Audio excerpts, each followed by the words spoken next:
హిస్టరీలో ఉన్న వార్స్ గురించి మనం చాలా విన్నాం. కానీ ఎప్పుడైనా ఆలోచించామా?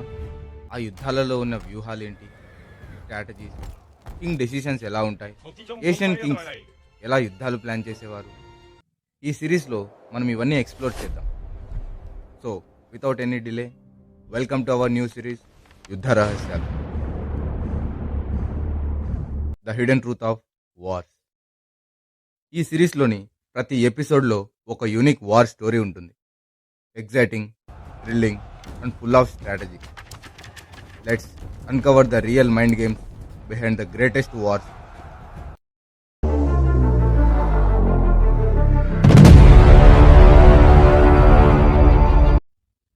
వేల ఏళ్ల క్రితం రాజులు లేరు, రాజ్యాలు లేవు.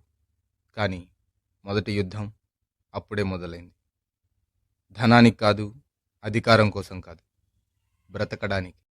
అప్పటి మనిషి జంతువులతో పోరాడేవాడు. ప్రతి రాత్రి భయంతో బ్రతికేవాడు. అక్కడే మొదలైంది యుద్ధం అనే ప్రయాణం.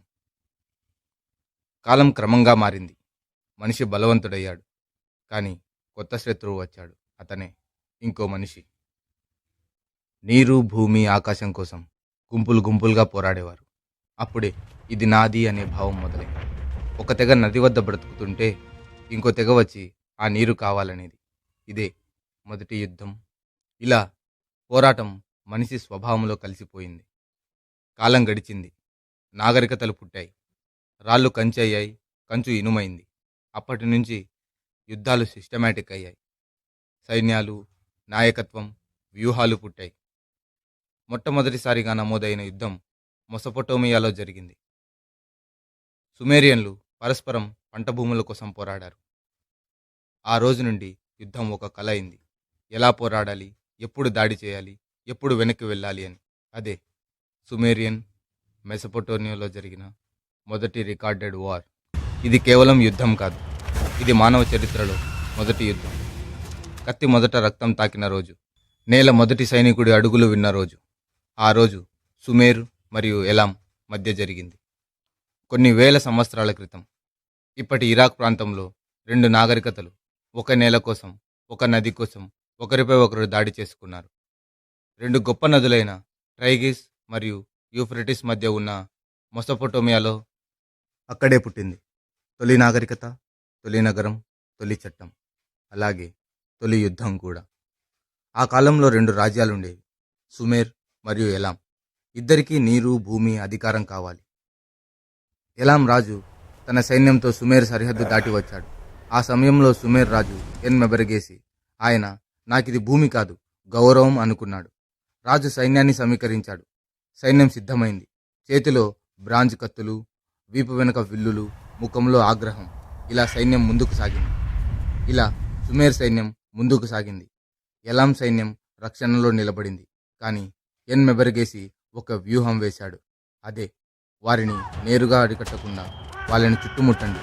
చుట్టుముట్టిన తర్వాత నీటి సరఫరా కత్తిరించారు. 3 రోజులు 3 రాత్రులు ఎలాం సైన్యం దాహంతో తల్లడిల్లిపోయింది. చివరికి వారు తల వంచారు. సుమేర్ గెలిచింది. యుద్ధం ముగిసింది. కానీ మానవ చరిత్రలో ఒక కొత్త అధ్యాయం మొదలైంది. ఎన్ మెబెరగేసి తన శత్రువులను పట్టుకొని తిరిగి సుమేర్ నగరానికి వచ్చాడు. ఆయన విజయాన్ని రాతి పలకలపై లిఖించాడు. అదే ప్రపంచపు తొలి యుద్ధ రికార్డు. నాకు ఈరోజు చెబుతున్నాయి, ఇది మొదటి యుద్ధం, కానీ చివరిది కాదు. ఆ రోజు నుండి మానవుడు ఒక కొత్త పాఠం నేర్చుకున్నాడు. వ్యూహం లేకపోతే బలం వృధా అని.